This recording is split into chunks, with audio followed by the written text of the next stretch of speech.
Hi there, Rod Fraser here from Business Growth Strategies. We help business owners to scale their business simply and sustainably with less overwhelm and less stress. Today I wanted to talk about sales processes, and it's a pretty important topic because it's your sales process where we can have the highest impact and accelerate your growth the quickest compared to anything else, especially when you're established and you are actively marketing and selling and you've got a critical mass. And so you've got assets that we can work with. You've got an email list, you've got a defined sales process. You might have a combination of being online and offline. You might be doing different types of media. You might be using potentially local media. Excuse me. You might be try throat. You might be doing mail outs. More commonly these days it's doing emails and having an email list and really working with social media, Facebook, LinkedIn, Instagram. You could be doing some advertising in each of those different mediums, as well as with Google and many other places as well. And so having the right sales process and the right approach is quite critical. So there's two broader types or broader approaches, and these have a mindset that go with each of them. And the first one is the transactional sale versus the consultative sale. So the transactional sale, quite simply, is you want to buy a particular thing. You want to buy some dishwashing detergent, or you want to buy a pen. Here it is, pay the money. You don't really know the person that you're dealing with, and there's not much of a relationship. And once it's done, it's over, it's finished. And you may never go back and buy it again from that particular person or that particular store. Then there's the consultative sales process. And so this is the consultative sale, the consultative approach. And the consultative approach is where you do have a level of intimacy, that you do really get to know the person and you really work out what's driving them, what's important to them. And you have multiple steps that you go through to achieve that particular sale. Now, what happens with some businesses, in fact, quite a lot of businesses, who really would be best suited to the consultative sale approach, they come at it with a transactional mindset. Now, the downside with that is, sure, they can get money for their, typically their service. It could be a product with a service wrapped around it, and you actually will get much less for that sale than as if you actually treat it as an approach where you really built a relationship and then you followed up on that relationship on a regular basis. So that's the two broader approaches, and so be very mindful that you don't get caught up applying a transactional mindset to a consultative sale. That's really important. And when I say consultative, I'm talking about a multi-step approach as well. Now, there's four basic types of sales processes, or some people call it a sales funnel, or I've called it for years a sales track. And the first one of those is the professional services, and that can be anyone from accountants, lawyers, any kind of professional, health professional, particularly where it's multiple sales or it's a service delivered over time. It's something worth more than $1,000, where you really do need to build a relationship.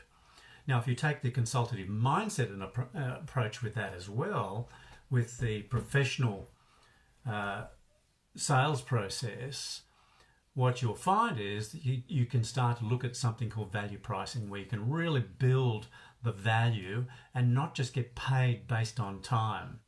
Getting paid just on time alone as the primary criteria for how you charge, you're robbing yourself a lot. You're not really doing it based on your knowledge and the power of your knowledge and the impact that you can have. The reality is time is a good way to cost out something, it's not a good way to charge. And so the professional sales service,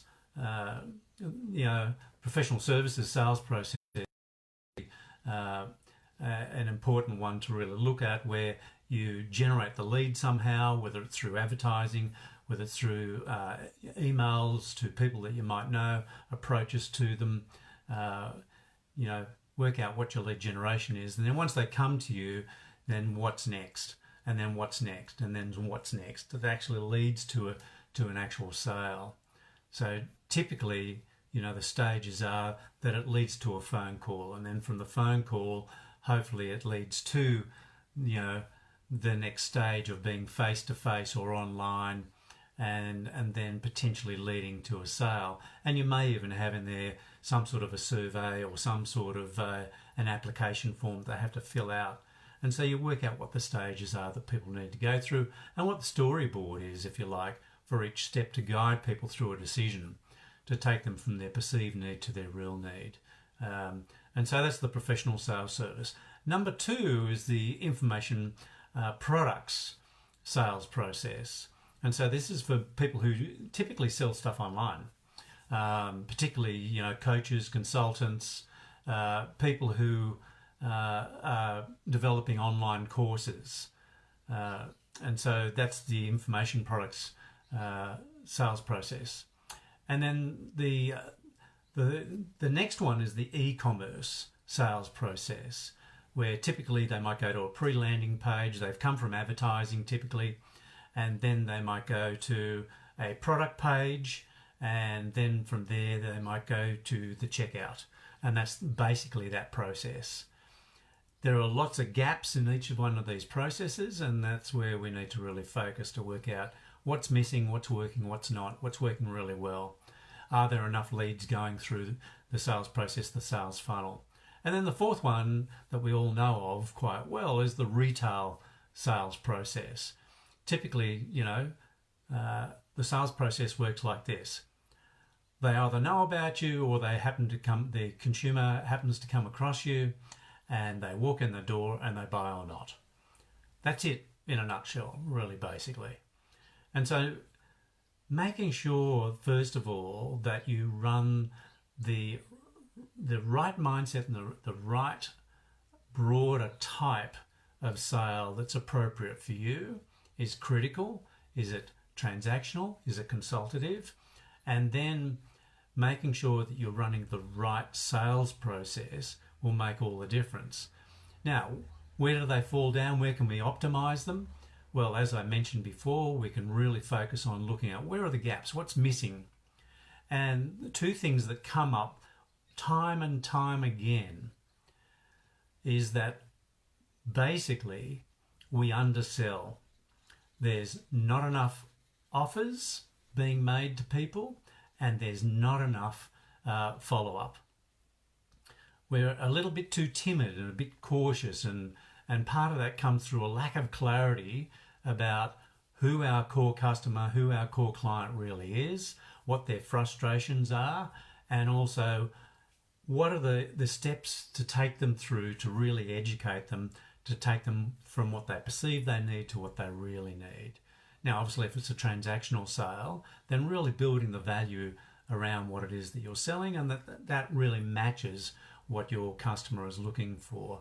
For the consultative side, it really is building your authority. It's really building that you truly understand where they're at, and you lead them to where they need to go. So just keep an eye out for that to make sure you're running the right sales process. You could have a product and you could build a service around it, and what would have been previously a transactional sale has now become a consultative sale. So getting this right is quite crucial. If you'd like to talk, if you'd like to learn more, then go to businessgrowthstrategies.biz and go through and fill out the survey, the questionnaire, and set up a time to talk. We'd really look forward to chatting to you. And again, businessgrowthstrategies.biz. Thanks very much.